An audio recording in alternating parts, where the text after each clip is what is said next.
Selamat pagi pemirsa, Presisi Pagi kembali hadir untuk Anda edisi Rabu 28 Mei 2025. Dan selama 1 jam ke depan kami telah menyiapkan sejumlah informasi terkini. Bersama saya Bribda Faisal Ridho, kita lihat dulu 3 berita utama pagi ini. Pemusnahan barang bukti narkotika jenis sabu dan kokain di Gedung Serbaguna Mako Lantamal 4 Batam.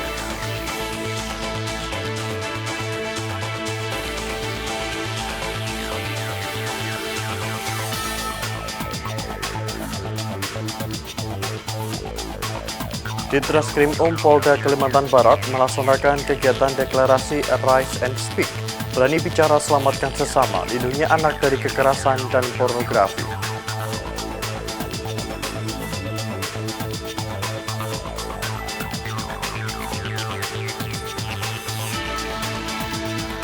Giur keuntungan besar dengan berinvestasi di Koperasi Bahana Lintas Nusantara atau BLN, 2 warga Salatiga, Jawa Tengah terkena penipuan.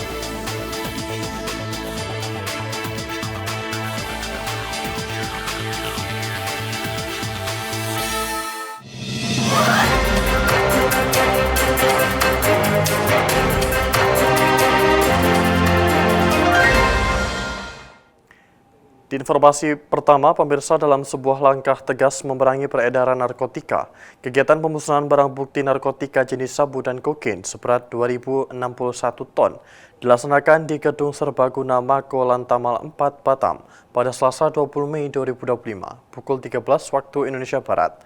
Acara ini merupakan keberhasilan operasi gabungan yang melibatkan berbagai instansi penegak hukum, seperti Polri, TNI, BNN, BIN, Bea Cukai, Menko Polkam, pemerintah daerah, DPRD Kepulauan Riau, Kajari, dan lain-lain.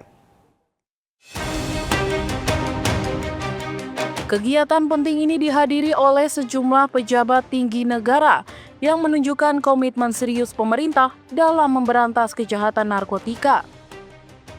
Di antara yang hadir adalah Wakil Kepala Staf TNI Angkatan Laut Laksamana Madya TNI, Erwin S. Aldedarma, Sesmenko Polkam Letjen TNI Muhammad Hasan, Sestama BNN Irjen Pol Tantan Sulistiana, serta perwakilan dari Gubernur Kepri, Kapolda Kepri, Kajati Kepri, dan Rem 033 Wira Pratama, dan berbagai pimpinan lembaga lainnya.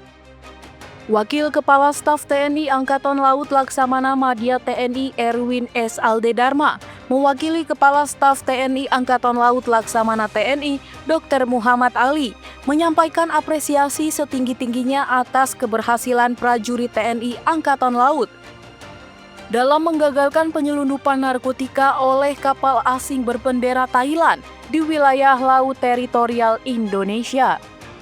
Wakasal menjelaskan TNI Angkatan Laut telah berhasil menggagalkan penyelundupan narkotika senilai 7,5 triliun rupiah di perairan Selat Durian, Tanjung Balai Karimun, Kepulauan Riau. Barang bukti narkotika tersebut yang merupakan hasil penyitaan dari operasi TNI Angkatan Laut pada 13 Mei lalu telah melalui serangkaian proses penimbangan dan pemeriksaan uji laboratorium. 5 tersangka warga negara asing termasuk seorang nahkoda asal Thailand dan 4 ABK asal Myanmar telah ditangkap dan diserahkan kepada BNN Provinsi Kepulauan Riau untuk proses hukum lebih lanjut. Keberhasilan ini merupakan bagian dari komitmen bersama dari berbagai pihak terkait dalam mendukung program pemerintah untuk memberantas narkoba, khususnya Astacita ke-7, Basmi Peredaran Narkoba. Melalui pemusnahan ini diperkirakan 16 juta jiwa generasi bangsa telah terselamatkan dari dampak negatif narkotika. Dalam menggagalkan penyelundupan narkoba jenis sabu dan kokain dari kapal asing berbendera Thailand di laut teritorial Indonesia dengan jumlah 2,061 ton yang merupakan jumlah terbesar sepanjang sejarah. Keberhasilan ini tentu hasil dari kerjasama dan sinergi yang erat antara TNI Angkatan Laut dengan Badan Narkotika Nasional atau BNN, kemudian dengan Badan Intelijen Negara BIN, Bea Cukai,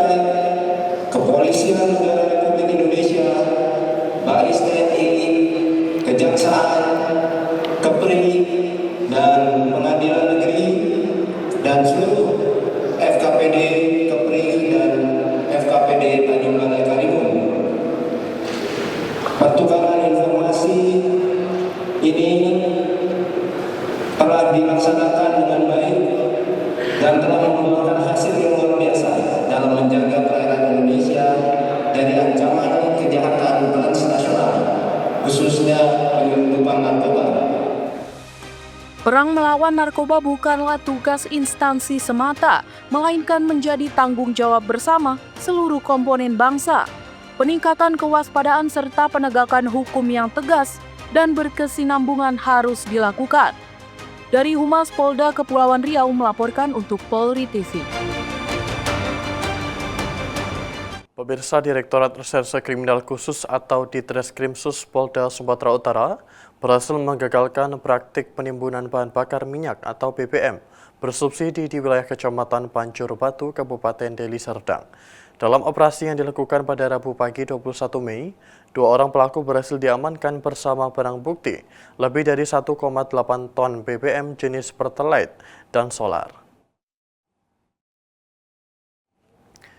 Di Reskrimsus Polda Sumut, Kombes Pol Rudi Rifani mengungkapkan bahwa pengungkapan kasus ini merupakan wujud nyata komitmen kepolisian dalam menindak tegas pelanggaran terhadap pengangkutan dan niaga BBM bersubsidi yang merugikan negara dan masyarakat. Penindakan ini berawal dari tertangkap tangannya seorang pelaku berinisial AM saat mengangkut BBM jenis Pertalite tanpa dokumen resmi menggunakan mobil pickup di Jalan Glugur Rimbun, Desa Tuntungan 1, Deli Serdang. Dari kendaraan pelaku ditemukan 10 jerigen berisi sekitar 350 liter BBM. Dari hasil pemeriksaan terhadap AM, petugas kemudian bergerak cepat ke lokasi asal BBM tersebut dan mengamankan pelaku kedua berinisial HSG.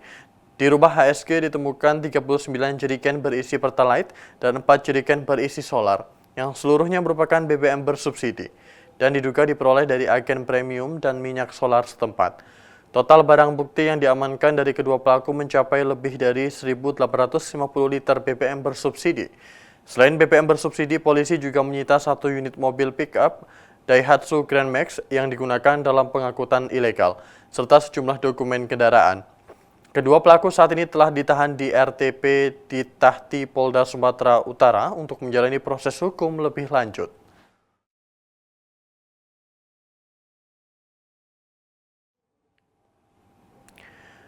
Tergiur keuntungan besar dengan berinvestasi di Koperasi Bahana Lintas Nusantara atau BLN, 2 warga Salatiga, Jawa Tengah justru kena tipu akibat mengalami kerugian hingga 500 juta rupiah.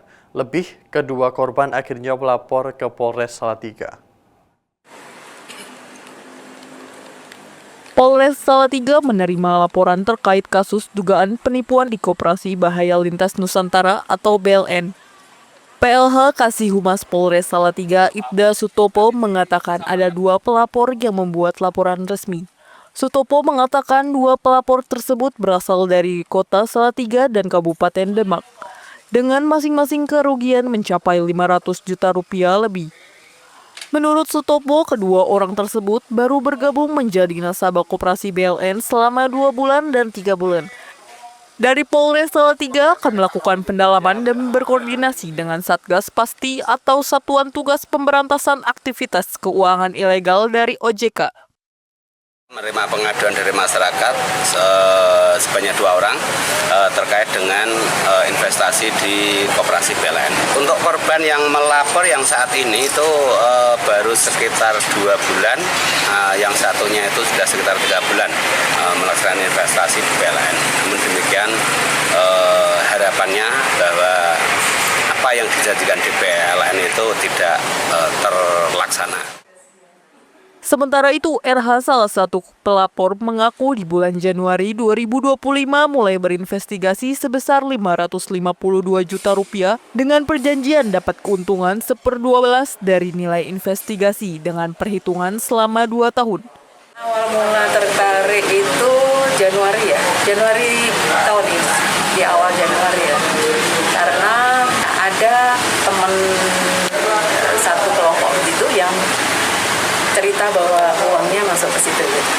Kemudian saya tanya, itu apa sih, koperasi apa gitu, kalau koperasi apa. Terus dia jelaskan kalau koperasi ini adalah koperasi, kalau kita naruh uang di situ nanti akan ada pengembalian transferan dari situ itu sebanyak 1/12 dari nilai yang kita masukkan. Sutopo mengimbau jika ada pihak yang merasa dirugikan bisa melapor ke Polres Salatiga. Dari Humas Polres Salatiga, Polda Jawa Tengah melaporkan untuk Polri TV. Tim Resmob Satreskrim Polres Indramayu, Jawa Barat meringkus 2 pelaku pembunuhan yang jasadnya ditemukan di area persawahan Senin siang. Kedua pelaku yang juga teman korban nekat menghabisi penjaga balai desa tersebut setelah tersinggung dan terlibat cekcok saat pesta miras. Dari tangan tersangka, petugas mengamankan sejumlah barang bukti, di antaranya baju dan sepeda motor yang digunakan untuk membawa korban ke sawah. Tanpa perlawanan, Tommy dan Mursali dibengkuk tim Resmob Satreskrim Polres Indramayu. Di 2 tempat berbeda, Senin siang keduanya diamankan petugas kurang dari 24 jam setelah ditemukannya jasad Sutara di area persawahan Kecamatan Tukdana, Kabupaten Indramayu. Kedua pemuda yang hobi mabuk-mabukan ini pun kemudian digelandang petugas ke Mapolres Indramayu. Selain mengamankan kedua pelaku pembunuhan yang membuat gempar warga tersebut, petugas juga menyita sejumlah barang bukti, diantaranya baju dan rekaman CCTV yang merekam kedua pelaku membawa korban ke area persawahan. Petugas juga menyita 1 unit sepeda motor dan handphone yang digunakan untuk mengeksekusi penjaga balai desa tersebut. Aksi pembunuhan keji ini berawal saat Tommy yang 2 kali pesta miras bersama korban dibuat tersinggung dan terlibat cekcok hingga memicu dendam. Tommy kemudian mengajak Mursali menjemput paksa korban yang dalam keadaan mabuk berat untuk dibawa ke sawah.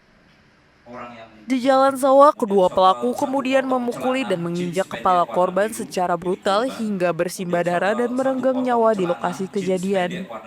Ya, ini waktu itu kan karena merasa kesal ya, merasa jengkel ya kan, karena tadi itu sebelumnya dia sama-sama melakukan kumpul lah minuman keras ya kan. Kemudian terjadi gesekan. Hari berikutnya minuman keras lagi. Kemudianlah terjadi gesekan, dibawalah ke sawah tersebut, kemudian dilakukan penganiayaan hingga korban meninggal dunia. Pakai tangan kosong ya. Dari korban ada yang mukul, yang satu ada yang megangin. Setelah dipukuli, kemudian korban terkapar, seperti diinjak kembali ya, diinjak kembali kepalanya, kemudian ditinggalkan. Saat ini, petugas masih melakukan pendalaman terkait kasus pembunuhan yang gegerkan masyarakat Kecamatan Tukdana tersebut. Kedua pelaku dengan pasal berlapis, yakni pasal 338 tentang pembunuhan dan pasal 170 tentang penganiayaan dengan ancaman 15 tahun penjara. Dari Humas Polres Indramayu, Polda Jawa Barat melaporkan untuk Polri TV. Kapolres Tabes Bandung Kombes Pol Budi Sartono didampingi Kasat Reskrim AKBP Abdul Rahman menyampaikan terkait penangkapan 2 pria berinisial MDB dan MRW yang diduga terlibat dalam aksi perusakan sarana stadion GBLA pasca laga Persib Bandung versus Persis Solo Sabtu lalu. Keduanya diamankan di kediaman masing-masing setelah aksi mereka terekam kamera dan viral di media sosial. Saat ini keduanya masih menjalani pemeriksaan lebih lanjut. Hari ini kita akan memberitahukan atau merilis kasus vandalisme ataupun pengerusakan di Stadion GBLA pada pasca pertandingan Persib Bandung melawan Persis Solo hari Sabtu tanggal 24 Mei 2025. Berkenaan tersebut kemarin kan sempat muncul di berita adanya ataupun pemberitaan di media sosial adanya lapangan dan juga gawang yang dirusak oleh oknum bobotoh. Pada saat itu kami langsung berkoordinasi dengan Pemkot karena kami mencari tahu siapa sebenarnya yang mengelola ataupun pemilik daripada lahan tersebut. Ternyata setelah kita berkoordinasi itu masih dikelola oleh Dispora, sehingga kami berkoordinasi dengan pihak Pemkot dan pihak Pemkot sudah membuat aduan, yaitu dari pihak Sekda sudah membuat laporan mengadukan adanya pengerusakan atau vandalisme GBLA tersebut. Setelah laporan kami terima, kami langsung melaksanakan penyelidikan dan langsung bisa mengamankan 2 orang yang jelas terekam di video tersebut. Setelah itu, sementara ini masih kita lakukan pendalaman, pemeriksaan secara mendalam kepada 2 orang pelaku tersebut, apakah memang yang bersangkutan memang melakukan perbuatan tersebut atau tidak.